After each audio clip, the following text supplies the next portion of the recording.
Hello friends, today we are going to discuss the creation of singly linked list. So we have discussed about singly linked list, doubly linked list and different other sorts of linked lists which are used in data structures. Today I am going to just discuss about the creation of a singly linked list. I will go on to write a function, and with the help of that function I am going to explain you how a linked list is being created. So let's get on with writing the code, otherwise I will not be able to explain it further. So just first let us start with the structure declaration of a single linked list node. The topic is creation of single linked list, and first we have to define the structure of a node which is used in the single linked list. So let's get started with writing the structure declaration. Type def struct. Suppose I am telling this to be, I am just going to give the name node. You can give any other name apart from this, except this node as well, according to your choice.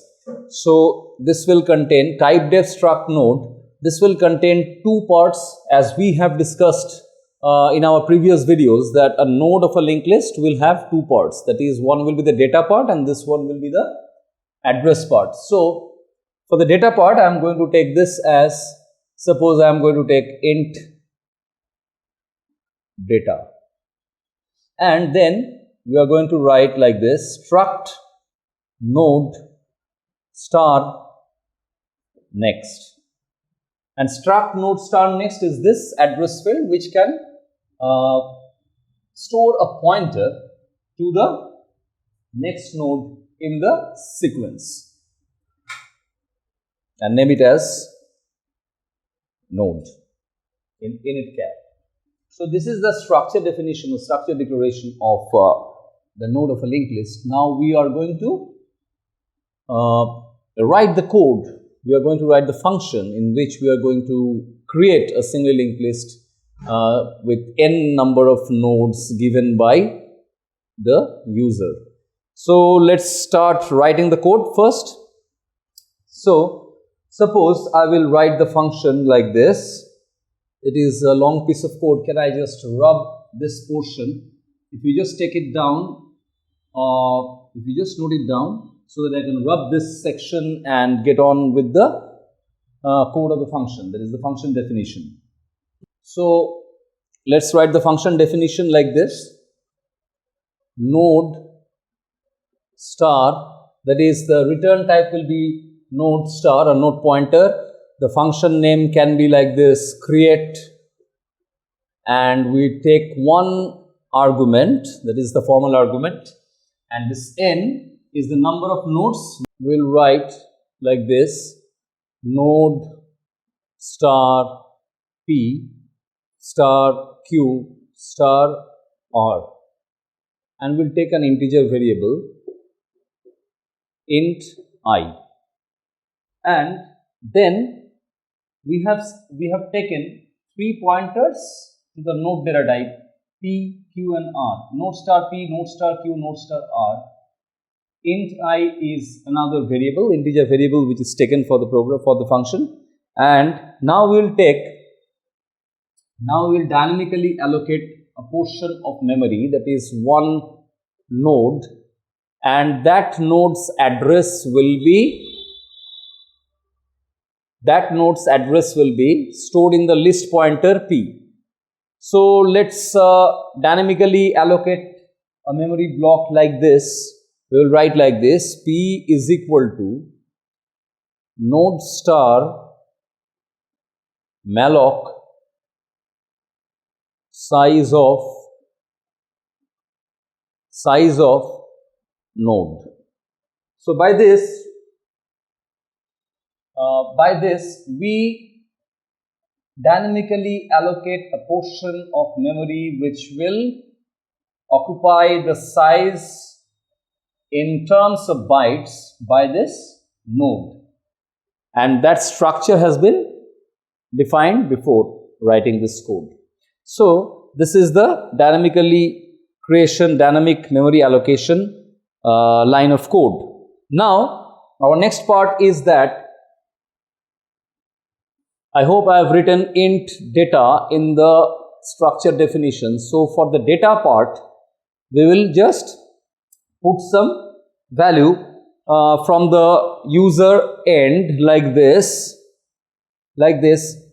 p arrow, like this. We'll write like this, sorry, scanf,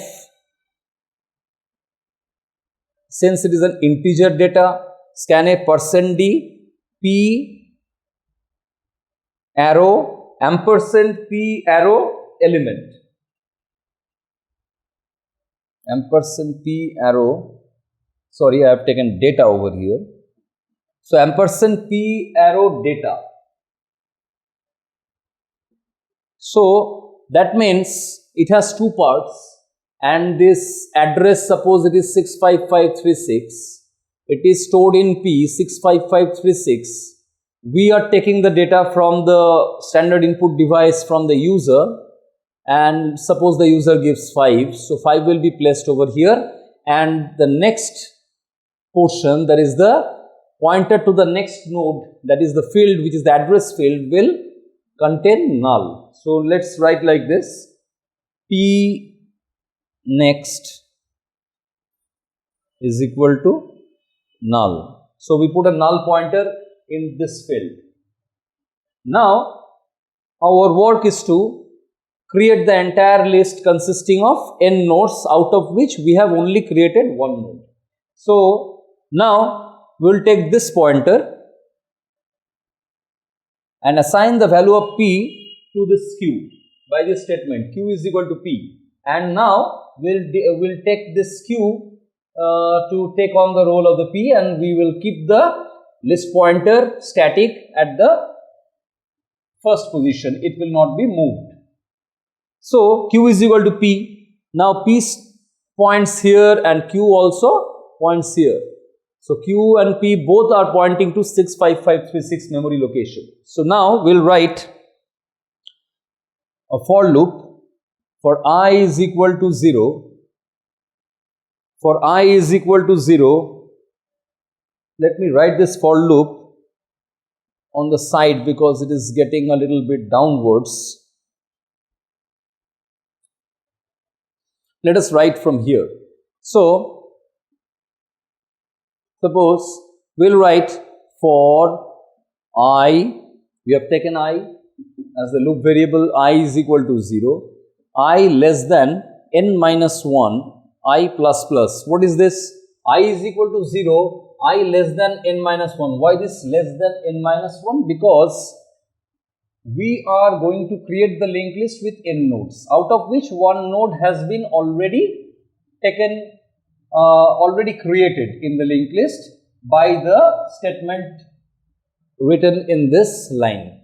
So, we are left with now n minus 1 nodes. So, we will just take the loop from 0 to less than n minus 1, I plus plus. Then, we are going to do a similar act which we have done over here. Like, we will take the pointer r, this one, r is equal to, just we will write the same piece of code here, node star malloc size of node. So, r is equal to node star malloc size of node. Now, we will put the value in the data part, that is just the similar line as we have written over here, scanf %d ampersand, this was p data, and we will now use, because we have taken r over here. So, the r node is like this. This is the r, suppose it is 65586 memory location, user gives a value 10 from the keyboard, we will write r data.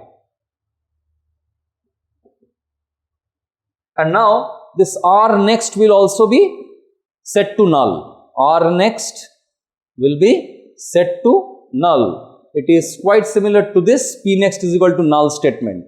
Now, what we will do, we will do some pointer operations over here. Suppose we have to now link this node with this node. So our code will be like this: q next is equal to, this is the q, and q next means this field, and this field will contain 65586 if it is to be linked to this node. So q next will contain the value 65586. For that I will write the code q next is equal to r. So this q next is equal to r means this is not null now, this is linked by this pointer, and 65586 comes over here. So these two these two nodes are linked to each other. And now we will just update the q from this position and take it towards this node to point, take the q to point to this 65586 memory location by this code. Q is equal to r. So q is now pointing to the same location as r points to. So in this way, this iterative loop goes on and on. Another r will be created like this, and then the q will be again shifted like this, and then q next will be assigned to the value r, and this will be another location 75586. Suppose there will be one data, there will be one null at the beginning, and then it will be linked to another node, and so on and so forth. In this way, the total entire iterative steps are performed, and we get a complete linked list, complete singly linked list with n number of nodes. And after that, we are left with only one statement. We end the for loop over here. Now our p does not move. P was just standing at the original position, the list pointer, and this list pointer is to be returned to the calling module, and by this statement, return p, and then come to the closing brace of the function create. So this is the function, this is the algorithm or the C function for creation of a singly linked list. So if you have any doubts or queries pertaining to this code, you can just post your comments and queries or any sort of doubts in the comment section below so that I can address them. Thanks for watching this video.